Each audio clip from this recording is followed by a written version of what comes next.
রাজধানীর institute of diploma ইঞ্জিনিয়ার্সে অর্পণ আলোক সংঘ আয়োজিত তারুণ্যের রাষ্ট্রচিন্তার তৃতীয় সংলাপে অংশ নিয়ে ডাকসু নির্বাচনে পরাজয়ে আত্মসমালোচনার পাশাপাশি রাজনীতিতে নতুন সংস্কৃতি তৈরির নজির স্থাপনের কথা তুলে ধরেন ছাত্র দলের নেতারা। আমরা সকল শিক্ষার্থী বান্ধব কাজ বলেন, রাষ্ট্রের পক্ষে বলেন, বাংলাদেশের নাগরিকদের জন্য সকল কাজে কিন্তু আমরা এগিয়ে আছি, কিন্তু আমরা একটি জিনিস আমরা দেখছি যে আমরা ন্যারেটিভ দাঁড় করাতে পারছি না সোশ্যাল মিডিয়ায়। আমরা আগে লড়েছি একটি প্রকাশ্য ফ্যাসিস্টের বিরুদ্ধে, এখন আমাদের লড়াই হচ্ছে একটা অদৃশ্য শক্তির বিরুদ্ধে, যে অদৃশ্য শক্তি বারবার সবাইকে বিভ্রান্ত করছে।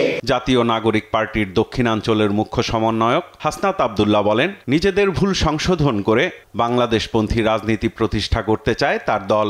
আমরা দেখেছি ক্রিয়াশীল যে রাজনৈতিক দলগুলো রয়েছে 2009 পরবর্তী সময়ে কিভাবে বিএনপিকে, জামাতে ইসলামকে কিভাবে এই মিডিয়া, এই ব্যুরোক্রেসি এবং মিলিটারি তাদের মৃত্যুর বৈধতা উৎপাদন করেছে। অত্যন্ত দুঃখজনক বিষয় এবং পরিতাপের বিষয়, অভ্যুত্থান পরবর্তী সময়ে এই ফ্যাসিস্ট তিনটি অপশক্তির বিরুদ্ধে এনসিপিকে একা লড়ে যেতে হয়েছে।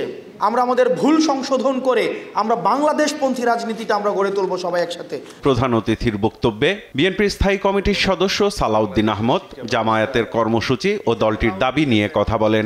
কালকে কয়েকটা সমাবেশ হয়েছে সারা দেশে বিভিন্ন বিভাগ পর্যায়ে।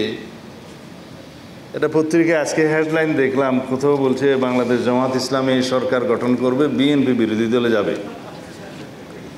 তো ভাই সব আপনারা কি নির্ধারণ করে দিয়েছেন বিএনপি বিরোধী দলে যাবে নাকি জনগণ করবে? আপনারা যখন এত বেশি কনফিডেন্ট হলেন, আত্মবিশ্বাসী হলেন যে সরকারি দল হবেন, তাহলে নির্বাচন না আসেন না কেন? আজকে এই বাহানা, কালকে এই বাহানা, পরশু এই বাহানা দিয়ে নির্বাচনকে বাধাগ্রস্ত করতে চাচ্ছেন কেন? বলেন, রাজনৈতিক দলের চাওয়া পাওয়া জবরদস্তি করে জনগণের ওপর চাপিয়ে দেয়া ঠিক নয়। আলোচনার টেবিল এবং আন্দোলন দুইটা যদি একই ইস্যুতে হয় তাহলে এটাও স্ববিরোধিতা। কেউ বলছেন পিআর চাই, ঠিক আছে, পিআর যদি চাইতে হয় সেটা তো ডিসাইড করবে জনগণ। কোনো দল কোনো দাবি করতেই পারে, সেটা জাতির উপরে জবরদস্তি আরোপ করা সঠিক নয়। সংকটের সৃষ্টি না করে ফ্যাসিবাদ বিরোধী জাতীয় ঐক্য ধরে রেখে গণতন্ত্রের পথে এগিয়ে যাওয়ার আহ্বান জানান বিএনপির স্থায়ী কমিটির অন্যতম এই নীতি নির্ধারক। আসুন আমরা সবাই ঐক্যবদ্ধ থাকি।